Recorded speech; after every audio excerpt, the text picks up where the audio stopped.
I found an adjustable trailer jack. I think you're really going to like it. Let's show it to you. Today I wanted to make a video on replacing the tongue jack on my work trailer. I've got one on there now, but because of this part right here, it hangs down too far. Even when retracted, sometimes this plate comes into contact with the street or the ground or a curb because it hangs so low. You can see areas where this has kind of been bent up from having strikes before. And what I'm going to do is replace it with this product right here. It's called the Ultimate Trailer Jack. It has the ability to allow this part to slide up and down, and you can adjust the amount of, I guess, jack that extends below the frame of the trailer. It'll probably be easier to show you what that looks like once it's installed. Right now I need to go ahead and hook this trailer up to my truck so that it will be supported while I remove the existing jack. By the way, if you don't already have one, I'm going to recommend this style of hitch lock for your trailer. It's designed to make it very difficult for thieves to put a tool on here that will disengage the lock.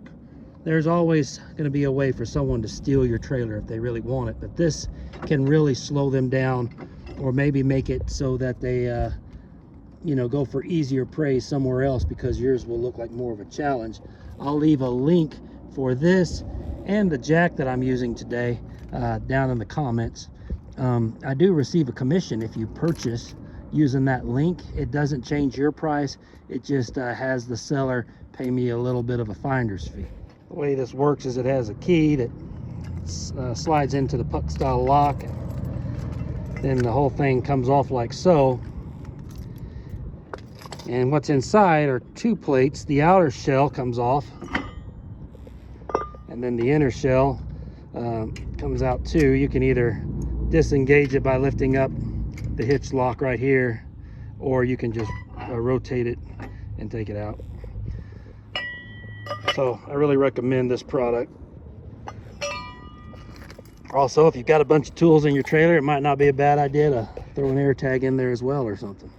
So you can see now why I don't like this. There's just so much of a drop down. I mean, I can barely fit my hand underneath here, but probably at about an extra inch. So there's only about 6 inches between the ground and that plate. So that's the primary reason I'm replacing this. I'm not going to be towing the trailer, so I'm just going to remove and drop off these chains and stuff just so they're out of the way. First part is just going to be loosening and removing these bolts. Okay, with those bolts removed, now I'm going to go ahead and take off this plate so that I can slide the hitch out through the opening built into the frame of the trailer. I want to be able to just lift that up. Remove this part. All right, and now I'm just going to basically do the opposite to install the new jack in there. In order to get this to fit through the hole, the first thing I'm going to need to do is remove this swivel plate. Okay, I got that off in case anybody's wondering. That's a size 15 head on, or a metric 15 on the bolt and a 14 on the nut. All right, I'm putting back in my mounting hardware and I'm doing it finger tight. One thing to note is the washer that I have won't fit under most of these bolt heads because the clearance between this part here and the opening on mine is just too tight. Also, because of the position of this piece right here, it's a good thing to drop this bolt in first and then start it by hand before putting in the other ones. Otherwise, you're not going to be able to get this thing at the right angle to line up that hole.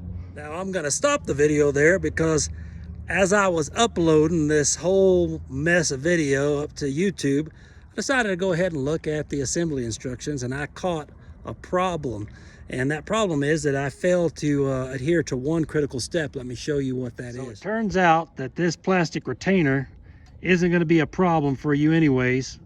You don't have to start that bolt first because you're going to take this off as part of the installation. I've went ahead and loosened it. It's a 10 millimeter bolt head, and what they're wanting you to do is to take this thing out and then on the threads to apply a locking compound right here and then reinsert it. Failure to do so will result in this plastic retainer falling out and causing a potential jack failure.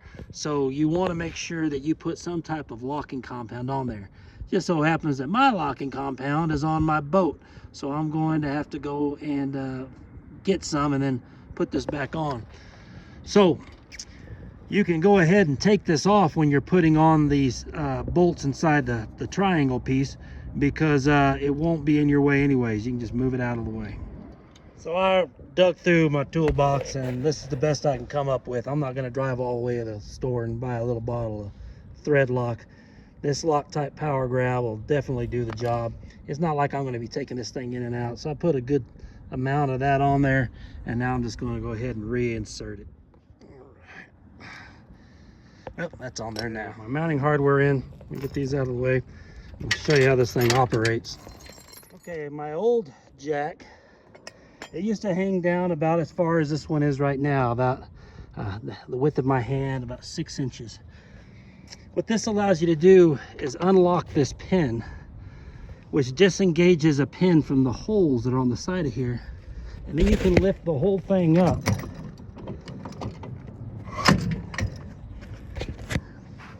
And now I don't have that hanging down so far. You can see it's all the way up tight against the frame of the trailer. So if you've got a situation like mine where you want your trailer to ride level, so you've got your hitch, your adjustable hitch where it's supposed to be, but you still don't have very much ground clearance here, then this is an ideal solution. Also, it replaces the need for a drop down foot, because instead of having to jack that foot all the way down, when I arrive at my work site, I can just push this down where I want it, get it as close to the ground as I can to where one of these holes lines up. When the hole lines up, this pin walks into place. It has a little cotter pin there that you can keep that from coming back out, and then you can just adjust that down as much as you need. Another quick advantage that I just noticed is that when I drop my tailgate now, I don't have to worry about the top of the jack being struck by this as it has in the past on my old jack. Since I can telescope it down so far, there's a lot of clearance between the bottom of my, I guess the top of my tailgate and the handle on this thing. So I'm really pleased by this product. Looks like it's going to be a good one for me. Hope you enjoy it as well. So this is the jack as you'll find it on Amazon, and like I said, I'll put a link in the comments below so you can go right to it. You click on that link and you end up purchasing this product. It'll pay me a small commission.